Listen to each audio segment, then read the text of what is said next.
Welcome back to my channel Tasnima's cooking studio and blog. তো এই ব্লগে আজকে আপনারা দেখবেন যে শর্টকাট করে কিভাবে করে রান্না করা যায়। আমরা অনেকেই বাসায় বসে মনে করি কি যে রান্নাটা যেন কি, আসলেই না। আমি ব্যাচেলাররা যেভাবে রান্না করে খেতে পারবো ওভাবে শর্টকাট করে রান্নাটা করে আপনাদের মাঝে উপস্থিত হই বা হাজির করি। তো প্রথমত আমি গরুর কলিজাগুলোকে, কলিজা আছে কিছু আর ফ্যাপসা আছে, এগুলোকে আমি সুন্দর করে পরিষ্কার করে নিয়েছি। তার মধ্যে দিয়ে দিয়েছি তেলের পরে দিয়ে দিচ্ছি হলুদের গুঁড়ো আর লবণ।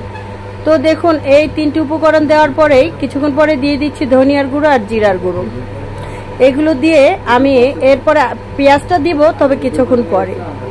আমার সঙ্গেই থাকবেন যে আমি কিভাবে কি করি। ধনিয়ার গুঁড়ো জিরার গুঁড়ো দেওয়ার কিছুক্ষণ অপেক্ষা করব। আমি এখান দিয়ে অন্যান্য মশলাগুলোকে আমি তৈরি করছি। চুলায় কিন্তু আমি অলরেডি বসিয়ে দিয়েছি। আর আস্তে আস্তে কিছু এলাচ দিয়ে দিলাম, দিয়ে এখন একটু হালকা করে নাড়চাড় করে নিচ্ছি।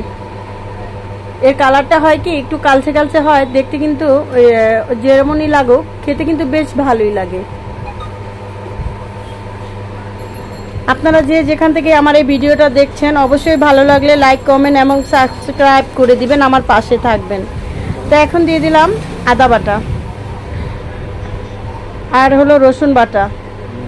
এটা দিয়েও একটু নাড়চাড় করে নিচ্ছি আর কি।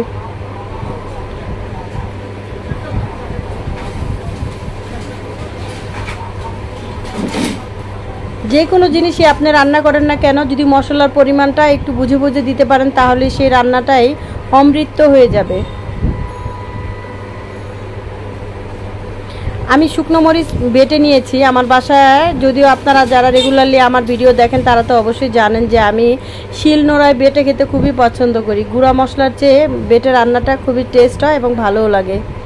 এরপরে আমি দিয়ে দেব পেঁয়াজ কুচি। অনেক সময় আমরা পেঁয়াজ কষিয়ে তারপরে সবসময় ওভাবে রান্না করি, আজকে একটু পেঁয়াজটা শেষে দিয়ে দেখলাম যে কেমন হয়। সুন্দর করে নাড়চাড় করে নিচ্ছি যাতে আমার নিচে লেগে না যায়। চুলোর জালটা মিডিয়াম আঁচে দিয়ে দিলাম। আমি যেখানে আছি এখানে হচ্ছে গাড়ি ঘোড়ার একটু বেশি চাপ, প্রেশার। যদিও আমি একটু দ্রুত করে কথা বলছি, মনে হয় যে কখন যেন গাড়ির হর্ন এসে ধূপ করে বেজে যাবে।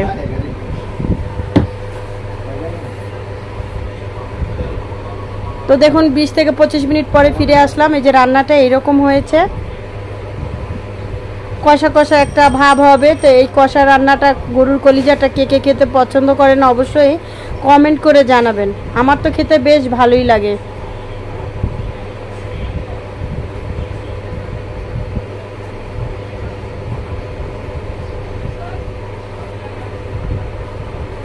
তো জুম্মা মোবারক আজকে। তো আমার কাছে খুবই ভালো লাগলো, খুবই শান্তি যে না এই জুম্মার দিনে আজকে সুন্দর একটু ভালো মন্দ খেতে পারলে সবার কাছেই ভালো লাগে। তো যাই হোক, এখন আমি আস্তে আস্তে কাঁচামরিচ দিয়ে এইভাবেই পরিবেশন করলাম।